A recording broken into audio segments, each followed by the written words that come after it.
Hi guys, welcome back to Pillars of Eternity. We have arrived in Deerford. I didn't show me clicking over from the map Sure. to here. I don't think we need to sneak. I think we're fine. So we're back in a village. And I think that means we can have souls again. So, let's see.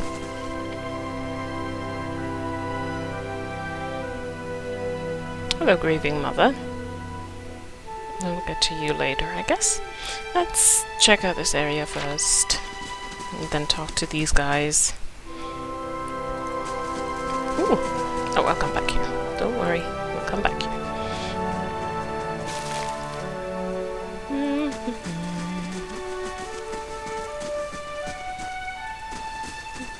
Oh, hello. Do you have souls I can read? You do. Reanu Algire. Well, I have no idea how to pronounce that. I don't care. You see this woman lounging on a large divan. She takes dates from an ornate glass bowl and stuffs them absent-mindedly into her mouth while she stares out the window. She's unkempt, half-dressed, and occasionally yawns, seeming bored with her surroundings. Her room shares the same unkempt look as if it hasn't been cleaned in weeks. A layer of dust covers everything, clothes and partially eaten food litter the floor, and the furniture is in need of upkeep and repair. A knock comes from the door to her chamber, and she lets out a quiet grunt, ignoring it. She grabs another handful of dates and starts throwing them into the air, one at a time, attempting to catch them in her mouth. She frequently misses, the dates bouncing to the floor, forming a makeshift ring around the divan. The knock comes again and she jumps, missing yet another date, which hits her on the forehead before rolling away. She grunts and looks at the door, exhaling sharply through her nose. A muffled and distant yell comes from somewhere outside the room. She rolls over on her side, facing away from the door, and pulls a pillow over her head, trying to drown out the noise. She lies there for several minutes, eyes slowly closing as she slips into sleep. The door opens and someone enters the room, hesitantly making his way over the floor to stand by the divan. He reluctantly reaches out and touches her shoulder, shaking it gently. The pillow falls from her head and she turns to the man, a confrontational look on her face. "Mistress," he says, kneeling before her. "We need your help." The woman sighs heavily, rolling her eyes, and starts to stand. She grabs one last handful of dates and walks from the room, chewing noisily. And she wears fancy clothes. Vasily Raskolnikov. You see a Zorib gurgle gently as it falls to the ground, the victim of a small blade to the throat. A tall man in dark armor wipes the blade clean on his cloak before padding onward towards the next guard. Another flash, and the second Zorib is down, and the next, and the next. Finally, a scout spots him and raises a shout. Between one step and another, the man smoothly deposits the knife in his boot and draws two long swords, decapitating the closest Zorib in the process. He makes no sound but the sleek whistle of his blades as they pass through monster after monster, before one lodges in the skull of one particularly hard-headed specimen. Unable to break it free, he discards his other sword and reaches for his spellbook. A cone of flames erupts from his hand, boiling the skin from 3 agonized Zoribs nearby and causing the remaining to scatter. The earth shakes, and spikes of rock begin to pierce the surface as a nearby Zorib high priest attacks, a moment too late, as the bespelled man moves unnaturally quickly from ground to ground, attacking the remaining Zoribs with sword and spell. Sweat burns his eyes as he conjures an enormous ball of fire, sending it screaming through the air towards the high priest and her remaining followers. Nothing but charred corpses remain after he passes. He falls to his knees, panting, almost 80 Zoribs fallen around him. Just as he moves to get up, the ground begins to shake once more, twice, 3 times. Huge footsteps, and then he dives behind a rock spike, and a returning volley of fire singeing his cloak. The drake has noticed him. Dude, a drake, you don't like that. And finally, Artevine Selwintis. You see a fallen log lying on the moss-covered ground. The surrounding woods are quiet, everything calm and undisturbed. A small bird lands on one end of the log, warming itself in the sun. This man emerges from the trees, moving quickly, but not quite running. He places each foot with a deliberate precision, making almost no noise. He jumps, landing on the log, and runs along its length. Only when he reaches the end does the bird take flight, startled, as if it didn't realize he was there. He jumps down from the log, landing next to a tree with a small branch jutting out from it just above waist level. He grabs the branch and pulls himself forward, giving him a short-lived burst of speed. He's coming to the edge of the forest, and buildings can now be seen through the trees. Sounds of life make their way through the air into his ear. He leans forward, running to push his way through the tree line and onto the road beyond. He pulls himself up short and looks around, breathing heavily from the exertion. He doesn't seem to find what he's looking for and takes a place leaning on a nearby building. Several minutes pass and he smiles, pushing himself off the wall and walking out to meet a figure running up the road, breathing heavily and shaking its head. He informs the figure that he's going to have to try harder if there's any chance of beating him.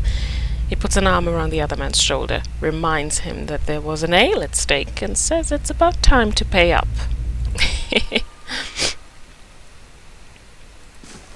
I wonder if all of these random souls I've been reading will come back to bite me in the ass eventually. Like, should I have not been snooping? Possible. But I'm Snoopy. I am a Snoopy person. What did Kasumi say in Mass Effect 3? I go through everyone's underwear drawers.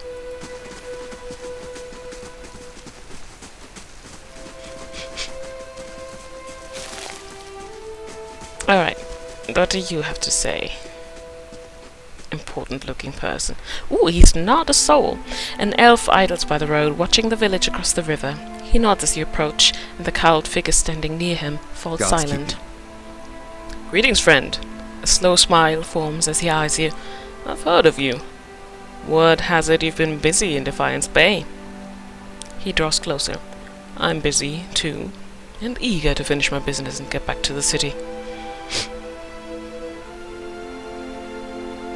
Sounds like we're both too busy to stand around chatting then, yes.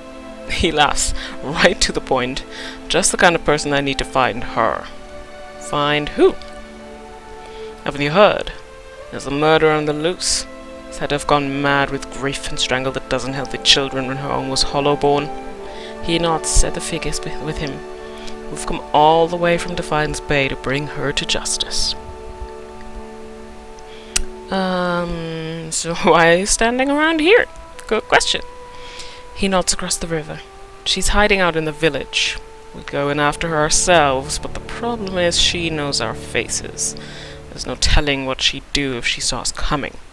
And we'd like to avoid any further unnecessary bloodshed. He leans closer. Her name is Nifri. She's an Orlan. We want to get her out of town so that we can deal with her cleanly. She knows we're looking for her, but if someone were to convince her that it's safe to leave...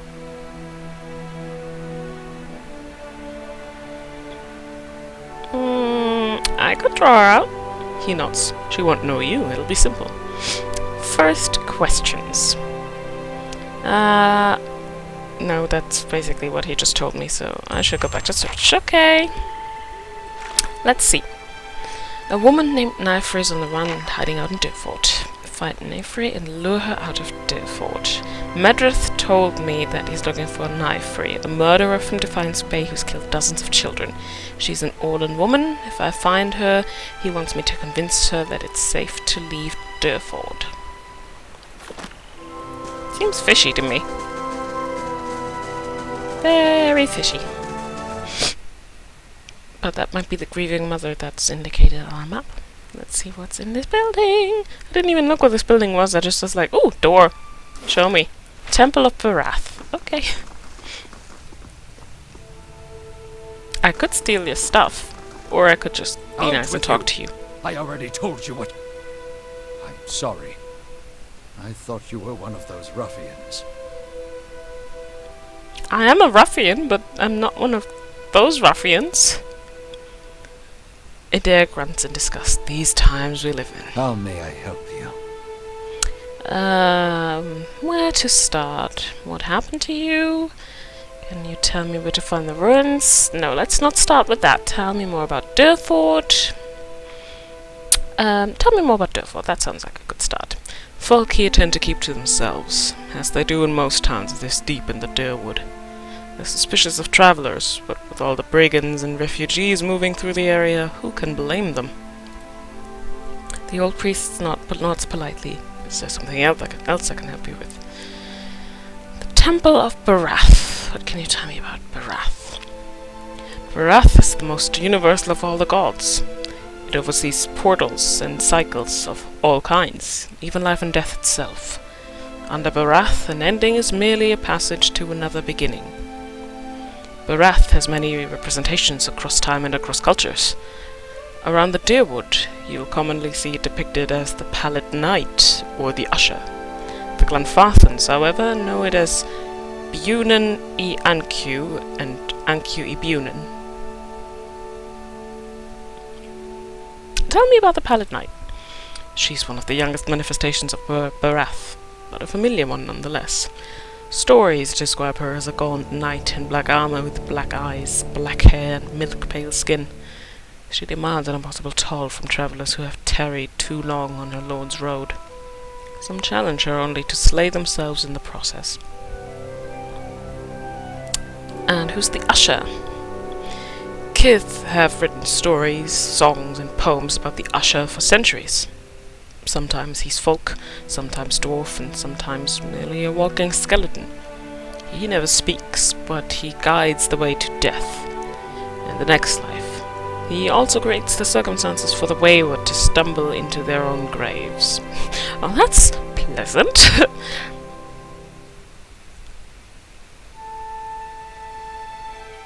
And what's the unpronounceable name?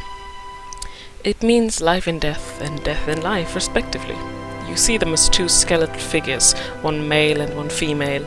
Explorers have found them carved opposite one another in doorways, but I know of no particular legend that speak of them. Thanks for the info. Now, what happened to you? I never saw their faces. Strange hooded men asking about those ruins. Cleoban Relag. Most of the brigands who come through here asking about the ruins are looking for a few ancient trinkets. But these people knew the name, and they were in a hurry. So, Cleoban Relag is the place where Adair's brother died. That's where we're trying to go. That's how you pronounce that thing. Okay! Cleoban Relag. I'll have to remember that. They wanted to know where Cleoban Relag was. I tried to keep it from them, but I couldn't hold out forever. I don't know what they were up to, but it can't be good. No, it can't. Aloth looks at you, frowning. That does sound like the leaden key, doesn't it? And obviously, can you tell me where to find these ruins? Glanfathan tribe that guards the ruins will kill anyone who trespasses there. Great! And they'll retaliate against us, too. History is any indication. We've had too many fortune seekers stir up trouble of late. If I'm to tell you, I'll need to know your reason for wanting to go. Hiravias folds his arms and stares at you with one eye and a scowl. So this is where I say, go into the ruins and I'll kill you. And that's when you say, Hiravias, I'm a watcher and you're no match for all of us and we've got a good reason for this. And then I give up trying to argue with you and leave you to dig your own trespasser's grave. And I'm only being half metaphoric. We sometimes make dear woodens dig your own grave before we kill you. When the kids hear about it's a fabulous deterrent. So you're Glanfathan, or like a... Yeah, you probably are. Be honest, say a dangerous plot is unfolding there, I've got to stop it. Or lie, I'm here in business for the Duke, which I'm not. 3, trust me, you're better off not knowing. Or 4, you'll tell me because I'll give you and your assistant another beating if you don't. No, let's not be mean. Let's be nice. Dangerous plot is unfolding. If that's the case, then we may already have trouble headed our way. I'll have to take you at your word. That you do. You'll find Cleoban Relag here. Whatever trouble you find there, please end it quietly and try to stay out of the ruins. Here? Here where? Here?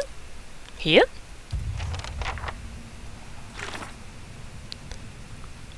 Beardma showed me where to find Cleoban Relag, but he warned me to steer clear of the Glanfathan tribes guarding the ruins.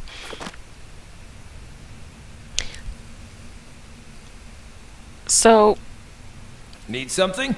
Hiravias interjecting just now made me realize I haven't talked to my companions in ages, so that's what I'm going to do right now. As a peripatetic loner, I'm not privy to the latest news, but the Hollowborn Children is a tale that has reached even my reclusive ears. Or, rather, ear.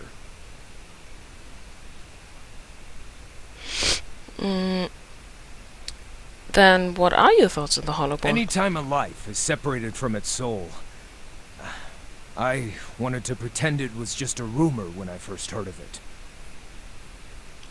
How did that work out for you, buddy? In my youth, I'd cursed the dear Woodens for being ignorant to spoilers that breed out of control.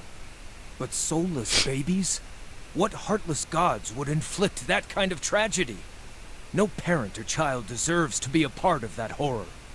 Okay, I think it's kind of awesome that he's in Glanfathan druid, essentially, because we've heard so many scary stories of these guys, and now we have one in our party. That is awesome. New perspective. Ah!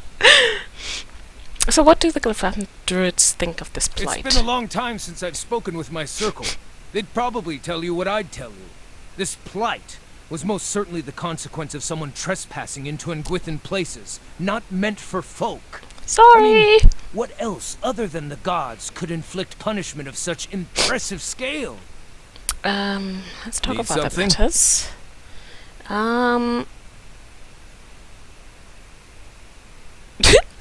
Tell me about yourself. My second favorite subject. What's the first? He runs his fingers through his scalp, preening his fur. What would you like to know? Oh, there's loads. Well, I'm gonna do it from the top to the bottom. How did you come to be trained as a druid? Hiravias thumbs his half-shredded ear and thinks to himself for several seconds. It wasn't, entirely by choice. Not at the start, at least. My ambition was to be a hunter. I merely arrived by a different trail. As a child, an Glanfathan came to visit. An honored guest is occasion for a grand chase, but I was left out. Instructed instead to be cupbearer to the old wise one, while the rest were on hunt. I'm sure you can guess what happens. Wise Glanfathan gives dumb child a shred of attention. We ended up talking until the hunters returned. He gave me... His hands dart across his body, scouring the pockets and folds of his tunic. This. He presents a rusted iron medallion fashioned in the likeness of a hound's head, a common icon amongst the frontiersmen, explorers, and other seekers faithful to Galawain. The Glanfathan insisted I be trained, and none in my village would defy him. Now... He smiles broadly. I don't need a bow to hunt. That's cool. So where are you from originally? My mother's crotch. You? I meant from Woodland. You hail. Stare silently. 3, what a coincidence. I also came from my mother's crotch. Are you always this foul? Never mind, let's talk something else. Nah, let's go with the one. For the record, only I'm allowed to insult my mother. But I respect your dedication to banter, so I'll let it slide. This time. I grew up in Glanfathan, specifically in and around Thane Bog. My people, the Fisher Crane tribe, are migrant stewards of the land. I've walked the whole of Glanfathan many times. Damn. What's the story behind the symbol of whale on your eye patch? Remember we got some scrolls of whale before? Whale is known as the Eyeless Face, so his symbol seemed a good fit for my eye patch. He absent-mindedly runs his finger along the strap of the patch band. Whale difficult word. Whale iconography is rather popular in my home tribe, but it seems he's not as widely venerated here in the Durwood. I remember thinking that if I consecrated my eye to he who obfuscates and reveals, then maybe with enough devotion, Whale would make use of old ruined thing. He pulls on the iPad strap and lets it go with a loud snap. So if you think you see me staring at rumps and cleavage, it's really just the will of Whale controlling my gaze. Honest. I like you. What's your relationship with Galawain? I was raised as a disciple of the Seeker God. He is the champion of the hunt, be it the simple struggle for sustenance or the scholarly pursuit of knowledge. In my older years, I found... He cuts himself off, shakes his head, and starts again. Life has shown me I am more suited to the ways of Whale. The furious hunt for knowledge often outpaces the journey to real understanding. Druids are known for changing into animals. What sort of creature can you become? All sorts of things, he says quietly with a long, uncomfortable gaze. Oh, I did not read that right.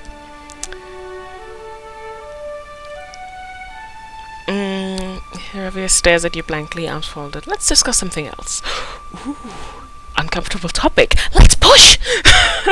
Perception. That's an unusually terse response from you. What are you holding back? Might, 14. I can't have secrets in my group. Out with it already.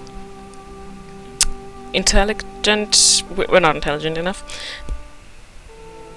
I almost have a PhD. 4. If you want to talk about it, I'm all ears. Nah, let's not go for the understanding route. Let's go for the... That's an unusually terse response from you. It's a long story, and I haven't really told it before to an outsider, so bear with me. Please do I struggled tell. with spirit shifting, the final rite of passage in my druidic training. I prayed to Galawain for insight, and, in the style of seekers of old, went to the forest, alone, to ask for guidance. Then I got my answer. An answer at least. In the form of a vibrantly colored Stelgaer that pounced from the underbrush and made a salient demonstration of its capacity to eat things 1/15 its size. The options are you're alive today, so how did you fend off the beast? So up to... That's terrible! I'm thankful you managed to survive. Let me guess, the beast knocked some sense into you? As awful as that sounds, it's one amazing rite of passage. I'm gonna go with that because that's a cool answer. Well, go Oh, you actually meant that. Thanks. My kin didn't find anything positive about this tale. What's he gonna say? Go fuck yourself! Oh no, I dropped my watch. I need to keep track of time, otherwise the episodes get too long. So, watch is back. As the beast was lopping off bits of my handsomeness, trying to fight back, swinging with arms too short to reach. Oh. I felt I had the energy for one last swipe at the beast's nose, and when I lashed out with a punch, my arm felt twice as massive, and my fingers sprouted talons. Good stuff. In a rush of power, I shifted into a mirror of my assailant. Apparently, he couldn't pick on someone his own size. By the battle's end, his severed arm was in my maw. The beast limped away in defeat. Nice. That's quite an impressive tale. I thought learning to spirit shift would win me some respect. Maybe trap myself in a Deeren lass with a lust for little men. Alas, I might have been better off staying a novice. When I wandered back to my village, they saw my wounds and asked what happened. I showed them. The name they called my form was the Autumn Stelgaer, and... His mouth opens, but he hesitates for a long moment before choosing his words. They were not impressed. How can you not be impressed? All I've heard about Stelgaer so far is that they're terrifying. The Rio of my circle believed the Autumn Stelgaer to be a heinous abomination. It is said that if it eats you, your soul is invariably lost. As this was my first and most intuitive form, they deemed me a carrier of its evil. That's sad. Even though I never so much as threatened my kin, I was ruled unfit and cast out. Hiravias sighs, scratching his scarred face. I don't know what message Galawain was trying to send. The only lesson I learned was that the Seeker God will punish you for seeking. Option 1, so you're some sort of soul cannibal? No, that's rude! Don't say that! Number 2, you didn't choose your spirit-shifting form? Obviously not. 3, were you at least recognized as a proper druid? Can you learn to spirit shift into something less terrifying?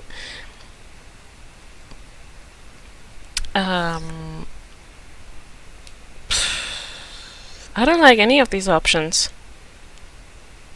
I might have to go with, were you at least recognized as a proper druid? His brow furrows. No. But I know I passed an initiation rite 5 times more perilous than any of those kin betrayers that insisted I was a failure. Thank you for sharing your story. If you don't know me, you can't trust me. And if you can't trust me, odds are low you'll leap in front of a flying arrow to save my life. True enough. I've been meaning to visit the druids of Twin Elms to see if they know more about my spirit shift. If our journey takes us there, perhaps they can enlighten me with more information about the Autumn Stelgaer. But for now, maybe we can talk about something less depressing? We talked about Galawain and Whale. Is there more? Not sure what more there is to say on the subject, unless you were itching for a religious debate.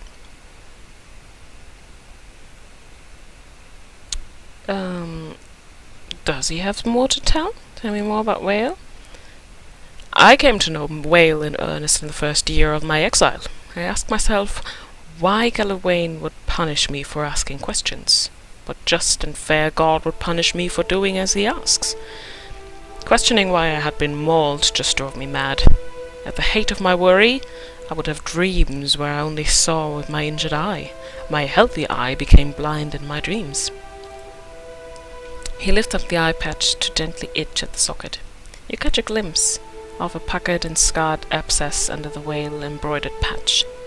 So, one afternoon, I stitched a stylized eye motif on the patch. I like to think of it as my self-initiation rite into the Brotherhood of Whale. Whale is not an instructive or overbearing deity. He does not freely dispense wisdom and expects all of us to question and explore with our own minds. Whale reminds me that curiosity is being receptive to any and all truths, not hunting for any one answer.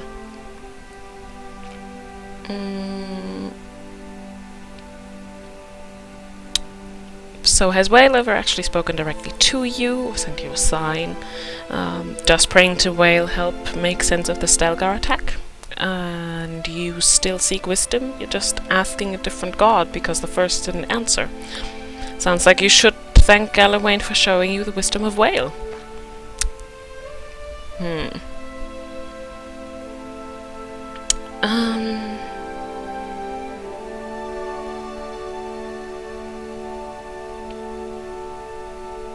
Does praying to Whale help make sense of the Stelgaer attack?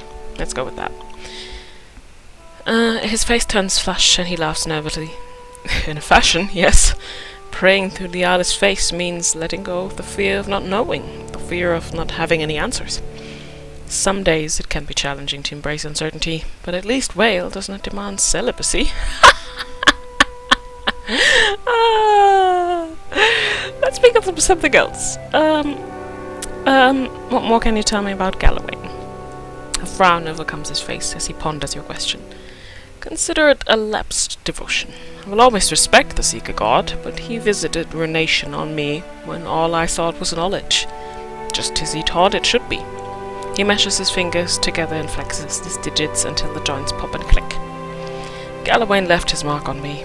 When I see my shifted reflection, I'm reminded of his presence. Galawain still inspires my fear, just not my worship.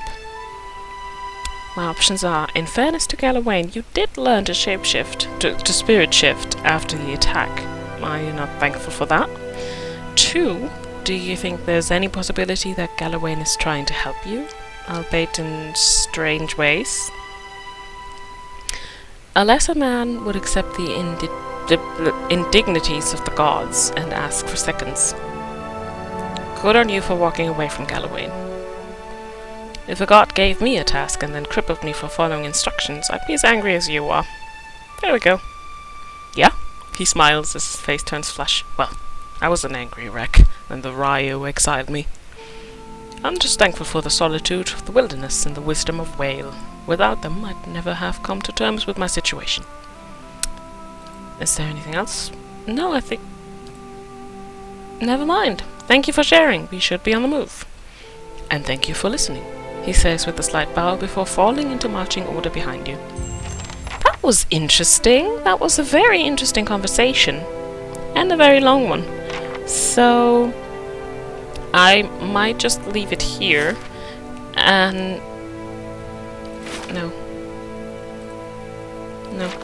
Let's go out of here. I might leave it here for this episode.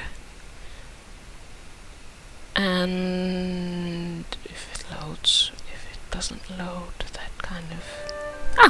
So, leave it here for this episode, and then in the next one... With the cat's nose, how is it you failed to notice your rotten stench? Failed to notice? Hardly. I put work into smelling this way. I should have expected. I never like know him. what sort of game is downwind. I need to smell like part of nature, not an interloper. I like him, he's cool. I like him a lot. So, what I was trying to say before I was so rudely interrupted, I'm gonna check out the buildings in the next episode, see what else is in this town. There's probably loads of quests that I can do. So, yay, fun! And I will see you for that in the next episode. Until then, if you enjoyed this video, leave a comment and a like, and maybe subscribe to my channel if you want to see more of Pillars of Eternity and some of my other videos. And I will see you again here in the next episode of Pillars of Eternity. Bye!